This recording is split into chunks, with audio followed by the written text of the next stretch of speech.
live up in the building. Hey. So what's the deal, Yolanda? What's up? Introduce yourself and what we're doing today. Let the Yes. queen speak. Yes.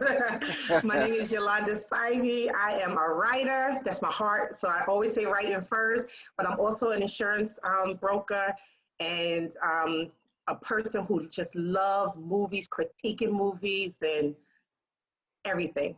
So that's basically who I am. Yes. All right.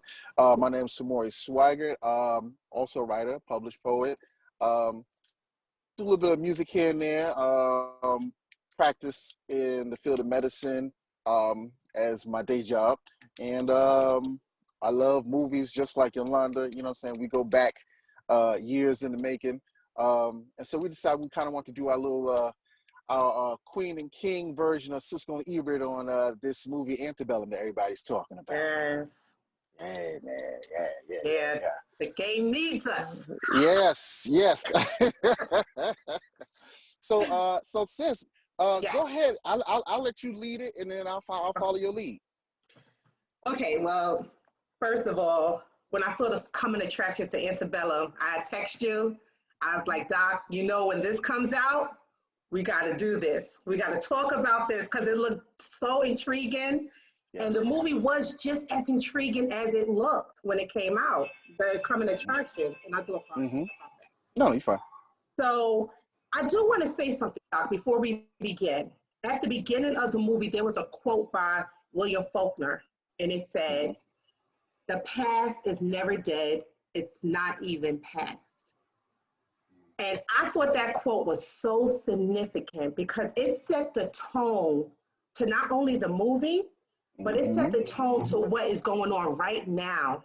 Yes. We as Black people right now, it just not even Black people, just the whole world, what's going on right now. The quote is so true. And that quote was said a few times throughout the movie. I don't know if you caught on. Yes. Yep. But it was said a few times throughout the movie. And I was like, wow. So, you know, just to recap what Antebellum is, it's a movie. If you can, like, let me know who made the movie, because I forgot who made the movie. I know the people from Get Out produced it. Yeah. Right? Okay.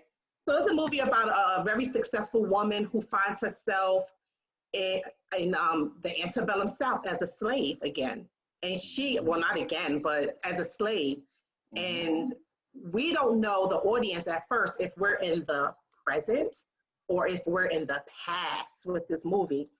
So as the movie, you know, plays out, we find out just where we are and what the hell is going on. So, yes. Right.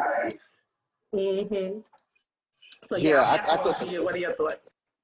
Yeah, I thought it was very interesting the way that played out too. And for those that, I'm pretty sure everybody does know, but in case those that don't know, the definition antebellum means pre-war or preceding of a war, before a war, and usually whenever they refer to antebellum, they're talking about pre-Civil War or before the Civil War. You know what I'm saying? And so I thought it was very interesting. Like you said, when I saw the previews for it, the trailer, I was like, wow, this looks kind of wild. You know, I didn't kind of know what to expect, but I was like, this looks real crazy. You know what I'm saying? But so getting into it, peeling the onion back, I thought, as I watched movies, for those that have watched it,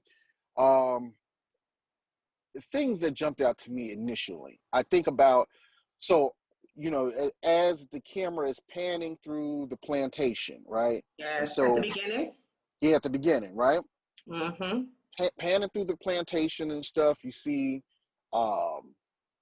slaves working, doing all different duties and expected roles and stuff for them. And then you get to like this woman that's straddled across the back of this horse. Then it pans a little further, and then you see this black man with the the slave antlers, you know, so that Right. if you try and run away, one, just by the way it's oriented, is very obstructive. So, you know, you get caught up in branches and stuff like that, and it has bells and stuff, so it makes noise too. Jingle You bells. see, yeah, yeah, right. You know what I'm That's where saying? it comes from, they say. Man, come on. We call them Django bells. How about Django, them? Django. Hear Right? that? Mhm. And so Yeah. you see him getting beat. And Yeah. then as he's getting beat, you see the would be overseer or slave master. You see this he's looking at this black sister, who would be, I guess, equivalent to like a black slave at the time. Right.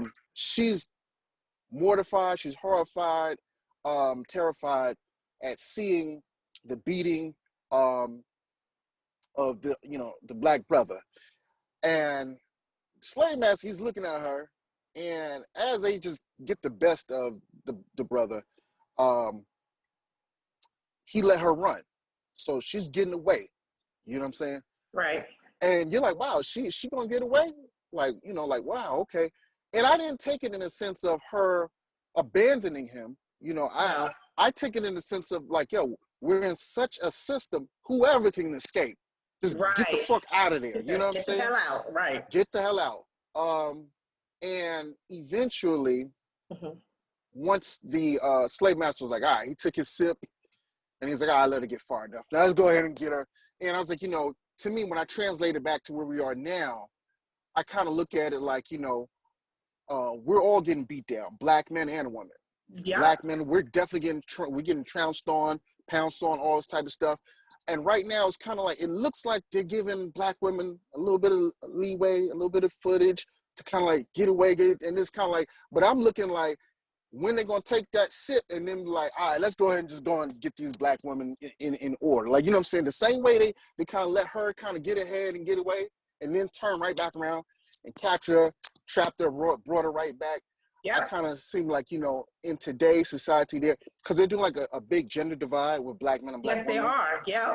you know, and so they're Yeah. kind of like pressing the black men down while kind of letting black women kind of, you know, Need a promoting little them. bit. Just Yeah, go. yeah, you know what I'm saying?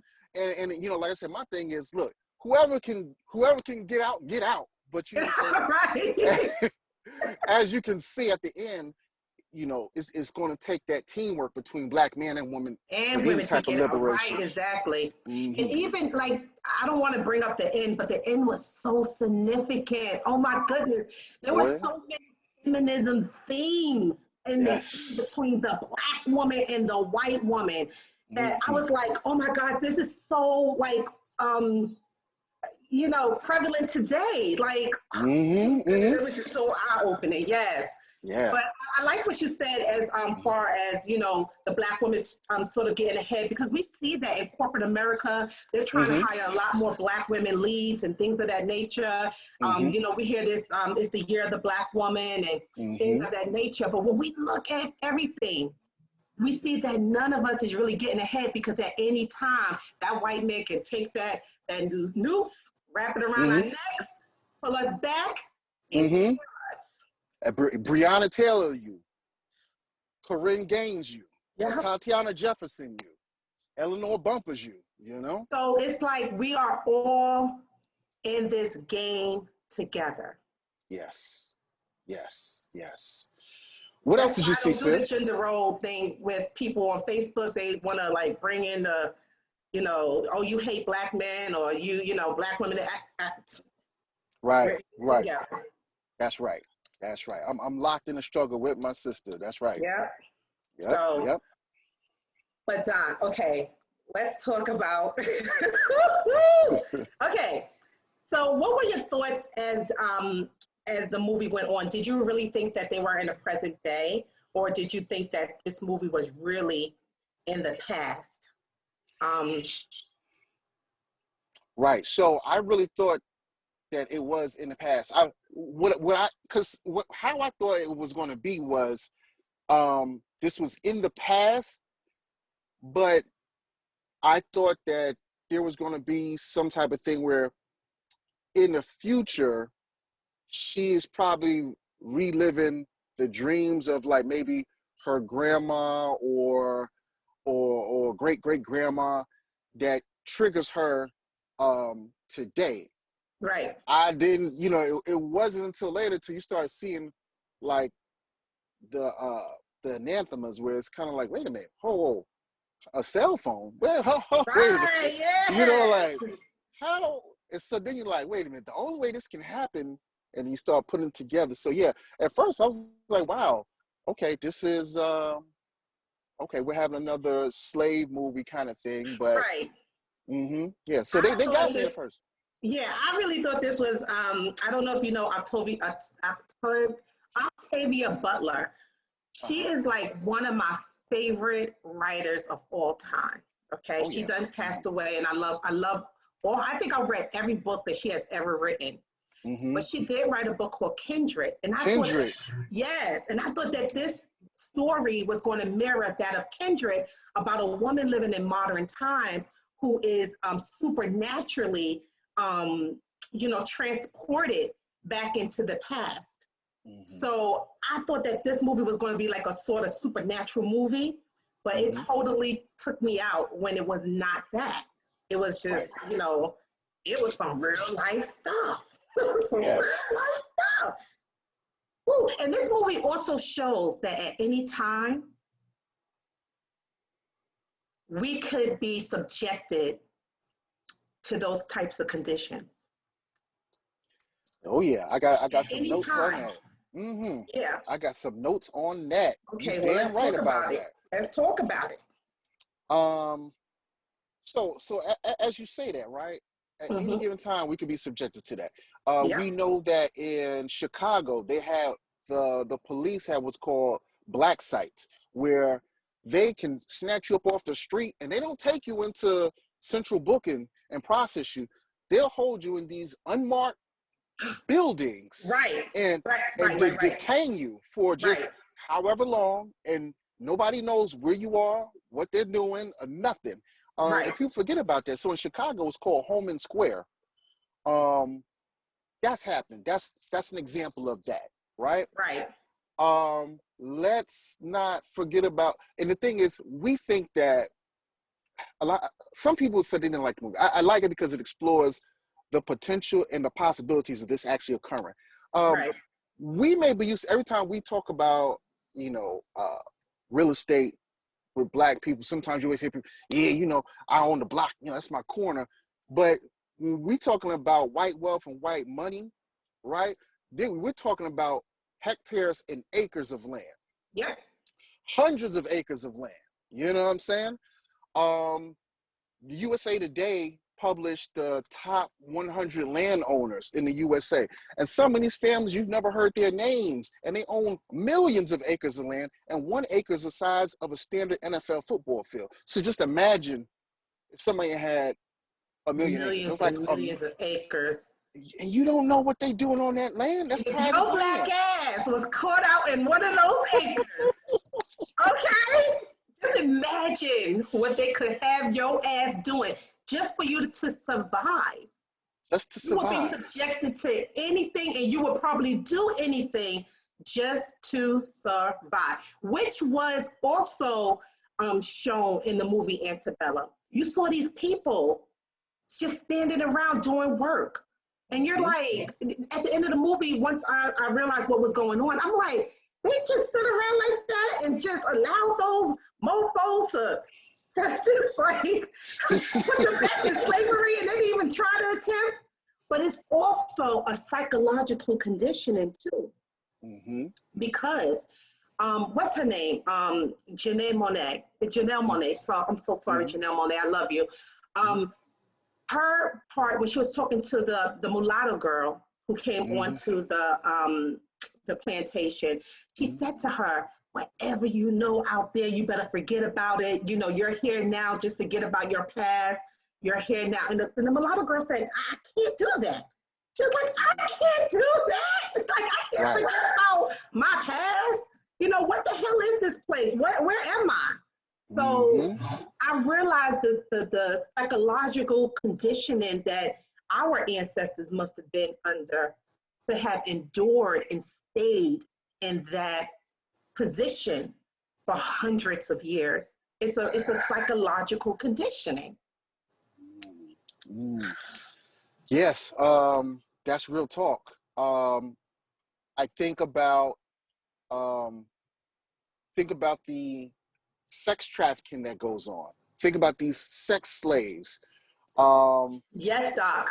you Yep. talk about all these missing black women that go out, Yes, and that's been children. reported, and children, right? Where do they go? I Where mean, are where do they? they vanish to? Where are they? Who Bodies knows? unfound. You know what I'm saying? And so, and don't think that this, see, people may think of what we're saying as, oh, these are just two nakers up here talking, but the thing is, we have evidence that this type of stuff happens because Right. let's not forget he's a billionaire or a millionaire, Ed Buck. This was Yep. Ed Buck. He Had the had black men hold up. had them black men hold up in there, drugged up, and Mm. buck breaking them and doing But all Buck types breaking of them too. things. Yep. You know, Yeah. let's not forget about multimillionaire, probably billionaire Jeffrey Epstein, Epstein Island. Yeah. Oh my goodness. Yes. What was happening on Yes. that island? And All just kinds like, of sex trafficking come of on, young and women. young women, and just like on the movie Antebellum, where you had the slave master, but you had his wife who was going around, kind of surveying, monitoring, G-checking the slaves. That's the same way Jeffrey Epstein had G. Slane Maxwell operating in Yes. that same In that same type of manner. same manner. You know what I'm Vetting saying? people, bringing them onto the plantation, renaming Mm-hmm. them, branding Renaming. them, Yes. Yes. prepping them Prepping them. for horror. Mm. And also, if you look, remember, she even had her daughter. She was schooling her daughter on it. Schooling Like, her daughter. So you see how the generations are, the new generation is now like learning, mm-hmm. learning from Yes, their mothers and fathers. that's And so right. now she probably will grow up and do the same thing Yep, in her own way. exactly. So And the thing is, and also, this happens because there's been several instances where they've busted a lot of these rich elite couples and families. They'll be having like these illegal immigrants as domesticated servants and slaves. yes, So with that, combined with the fact that these people own acres of land, man, they have these megalomaniac, racist, fanatic, Confederate cosplay imaginations of bringing us back into slavery. So yes, just as much as we dream and hope, pray about liberty, justice, equity, equality, and freedom, and being like our ancestors as kings and queens, the opposite side is some of these racist white people, they see themselves, I want to go back, like make America great again. I want to go back to putting these black people in slaves, in right, chains, right. you know? So, And they have the money, the wealth, the resources to do so. right. And our That's what we're not enslavement is their understanding. entertainment. Right, Right. exactly. Exactly. Mm-hmm. Cool. That's why Faulkner said the past is never dead. It's not even past. Right. Right. That was the common theme in that movie. Here we see this woman, she's enslaved, she's Mm-hmm. witnessing horrors of slavery. We see her doing all these like funny acrobatic things inside her cabin. We don't understand why she's doing it, okay, until the end. And then, she's just, it's almost as if she was the leader of the women on that plantation. Everybody was looking towards her for answers. It's almost, her name was Eve. No wonder why her name was Eve. Did you catch Mm-hmm. that? Yeah. Yeah, Mama Eve. Eve's supposed to be the first woman on earth. Mm. So I'm looking at all that, and then all of a sudden, once that phone started ringing, she wakes up into a modern time in bed with her husband, Mm-hmm. and her child comes in the room with her, and now we see her as this powerful, beautiful, just thriving Black woman with her family, and she's a speaker. She talks about Black women in today's time, and how bad we have or whatever. She's just a great speaker. And you kind of like wondering, how is this tying back into her being on that plantation? What are your thoughts about that? I thought it was very interesting, and I think it's something that a lot of us must be mindful about. One is that don't think it can't happen to you. There's no level of prestige or level of poverty that will quench the bloodthirst, lust, and hunger of white supremacy dominating Black people and entrapping us, putting us in captivity. There's no level of prestige or poverty, in the eyes and in the system of white supremacy. Those that practice it, they don't care. Right. So even though she had a very good career, she was a speaker, she was an author, she spoke women's empowerment, she was consulted nationally to speak at symposiums. That actually, her prestige, she was on the news, her prestige actually made her a target because, and that's the thing. Remember, and see, and that's the thing that ties in with the little girl's daughter, when she was like, shh, you need to stop talking. You need to stop talking. Yes, you saw that, right? Another thing that was in the movie about that, right? Yeah. Did you notice that every time one of the slaves, including Eve, Janae Monet, Veronica / Eve, that was her name. Did you notice that every time when she wanted to scream out, she put like a cover in her mouth or something in her mouth and screamed into the cover?